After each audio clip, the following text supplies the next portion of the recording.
Hello, everyone, and welcome to another Wall Street for Main Street podcast. Today's special guest will be David Gurwitz from Charles Nenner Research. David, welcome to our show. Thank you, John. Nice of you to have me. All right. So first thing is, I want you to explain to our audience is just for those who might not be familiar, what do you guys do at Charles Nenner Research? Good. First of all, we're one of the bigger research firms in the world. Charles was at Goldman Sachs for 15 years. He came up with a system to analyze all markets, stocks, bonds, commodities, currencies, economic indicators, based on repeating patterns known as cycles from the Greek word circle, which basically, I'll give you an example. Apple, which we call the top in at 702, if you take tops in Apple, doesn't care what price it is, and you find, the computer obviously finds a top every 2 weeks, every 5 weeks, every 9, every 16, every 43, every 85, and you put all those sine curves, because that's the whole point, that it's equidistant top to tops, whatever period they are, and you put them on a chart over each other, when they're all topping or bottoming, we assume it's a top or a bottom. It doesn't always happen, obviously, but that's how we're able to predict tops and bottoms in any data series for stocks, bonds, commodities, or currencies. That gives us direction.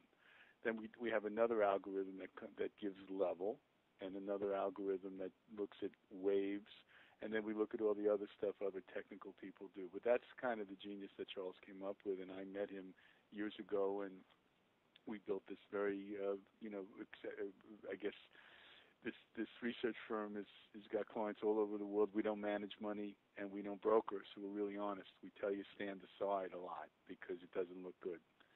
So that's the basis of the business. All right. So in terms of the research and everything, one thing you guys seem to do everything is the first market today is the bond market. Mm-hmm. Where do you see that going? Do you see a bubble forming in bonds at all right now? Or? Well, good question. Bonds, let's look at the last 120 years, because we look at 120 days, 120 weeks, 120 months, 120 years. We're constantly looking at cycles. So this is bonds rates were high in 1980. Obviously, they were low in 1950. They were high in 1920. They were low in 1890, high in 1960. They're low now. As a matter of fact, 60 years ago, rates were the same as they are today.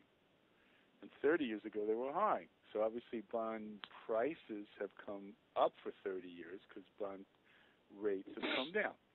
Therefore, for the next 6 months, we still think bond rates are down, and therefore bond prices are up, but longer term it's going to repeat this cycle that rates are going to go up for 2.5 decades or more, and therefore bond prices are going to go down. That's the big picture in bonds. All right. And I was wondering, in your cyclical research, do you guys do fundamental analysis? No, we believe this is fundamental. If we could predict a top in Apple and a top in gold, which we did in 1900, and for rates to continue down, years ago we told everyone to buy the 10-year at 4%. They thought it could not go any lower. So if that stuff would constantly, or a bottom in the S&P in the beginning of 2009, go out in 2008 and call the Dow from 10.8 to 14.5, 2007, 2008. So if the system does those type of calls, the fact that it is based on numbers is technical, but we think that it's fundamental. Oh, okay. And that's kind of how we look at it. All right. And what type of economic indicators are you looking at right now, and what is that telling you? We haven't. That's a great question. We haven't really updated them, but we look at non-farm payroll, unemployment. We look at producer prices. Those type of things. We haven't updated them in about 6 months, so I can't tell you what they're saying. What we did say 4 months ago is that the economy would be stronger in the first quarter of this year, which looks like it's going to be. So we do that stuff also. The main thing our newsletter does, by the way, your listeners should Google and go to charlesnenner.com and write to the site and say they heard us speaking. and we'll send them the research for free for a month so they could see what it covers and how we do it. But so economically, we think the first quarter is strong, but the first end of January, the stock market's topping and it's getting dangerous. Okay, so stock market's topping. That definitely looks like it. I was wondering, what if Janet Yellen announces more stimulus? Well, we think she will. Wow. We think she will. So, and some stocks we think are still going to go up. It doesn't mean when indices top, all stocks top. We think Apple goes back to 750 over the next several years. So that goes opposite of bigger indices. But we still think the stimulus is going to continue. It's just cycles say that the market's topping, so it may not just be, well, stimulus continues, therefore stocks go up. That's the way it's been, and that's what it looks like now. Even through into the end of January, we think we're going to see that. But in terms of long-term investing, it's scary. You've had 5 years up 150%. I mean, will the Dow go? We think the Dow goes to 40,000, but first it goes down towards 5. And that's kind of the big picture over the next 18 years. But that's a long time. No one's going to really invest on that. They just want to know what the big picture is.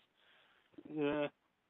So in terms of precious metals, where do you see that? Good question. We just yesterday when we sent the research, we wrote that we're getting close to a short-term buy signal on a close above 12.93 gold, and silver close above 21.60 didn't happen. But we think it's a short-term trade and one more down move before you want to be long those, although the real move will be in about a year and a half. We did take everyone out of gold in 1900 and silver around 48, 49, which were great calls after 10, 11 years of a rally, in effect. So there's a lot of people in pain, especially in Canada and Australia, they held on long. They're big, obviously, commodity currencies are Canadian and the Aussie, so they have, a lot of people have invested in gold and oil and and silver, and it's been down. We stepped aside. We didn't go short. We should have, but we stepped aside at least. So the long-term gold is going to go back to its highs, as is silver, but not yet. But there is a short-term play on the upside as soon as it closes above that number, which it didn't do today. Okay, so that makes sense. And I personally think the fundamentals are just really strong for gold and silver. That's just my personal opinion. Although we still have lower levels. We still have a downside of 1140 and 1670, so it could go there. So you have to, if you're going to dance the gold and silver dance, it's going to be a dance. Up, get out, let it go down, and then go in again. But I don't know how many people want to do that. Yeah. And in terms of also, you guys do a lot of things. What I found the most interesting is your interest rates. I would like to know what you thought of that. Well, I think I mentioned before, we think rates are down the first 2 quarters and then up for the next 25 years. Oh, wow. So do you think that would come despite more stimulus? Yeah. That's right. That's what we think. Because based on what I explained before, about 60 years back. Yeah.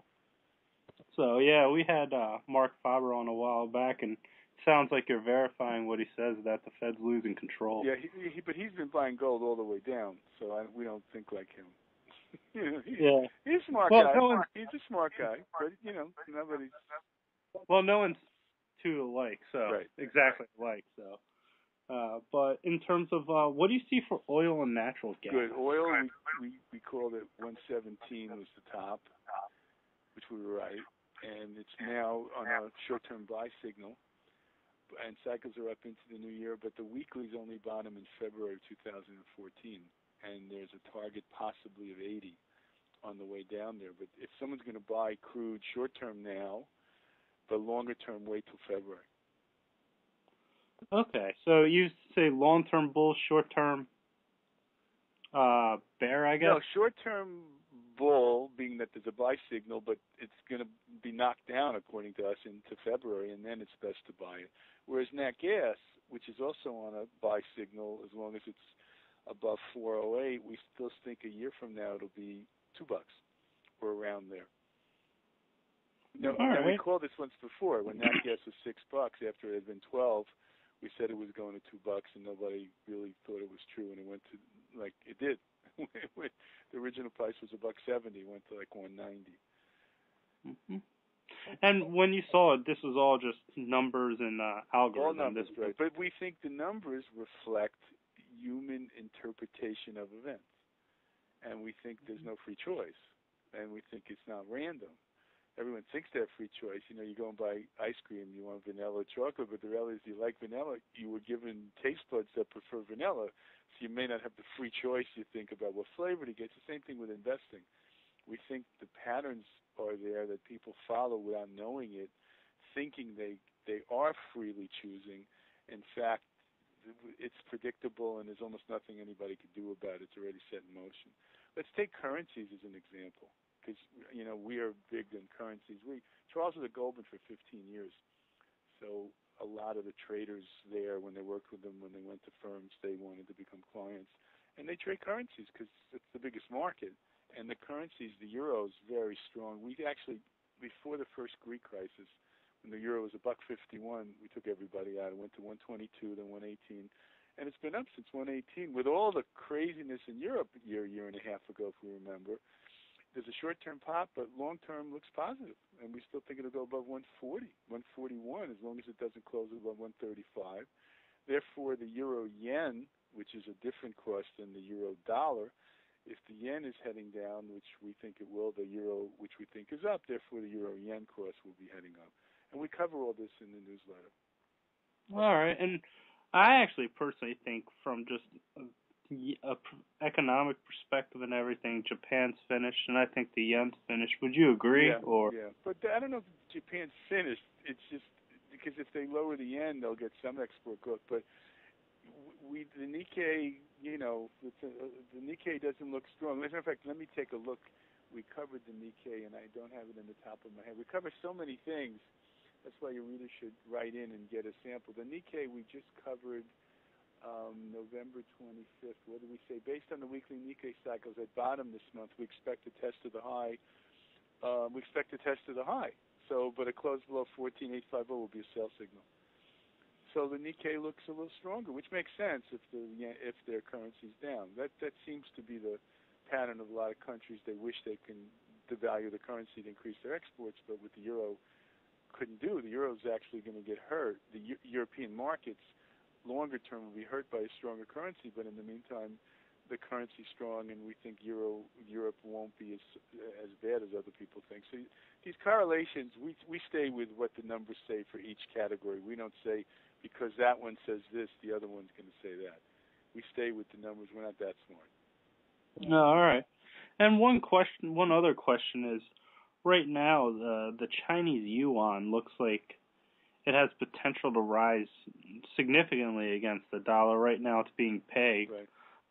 Do you see the Chinese yuan rising in the future? Against the dollar, yeah, because we think the DXY, which is the dollar index, is going to top in Q1 and Q2 and head down. So therefore, several currencies will strengthen against it. One is the Chinese. All right. So that's the story. I recommend everybody listening, charlesnenner.com, say they listen to us speak, and they'll get a free month of research.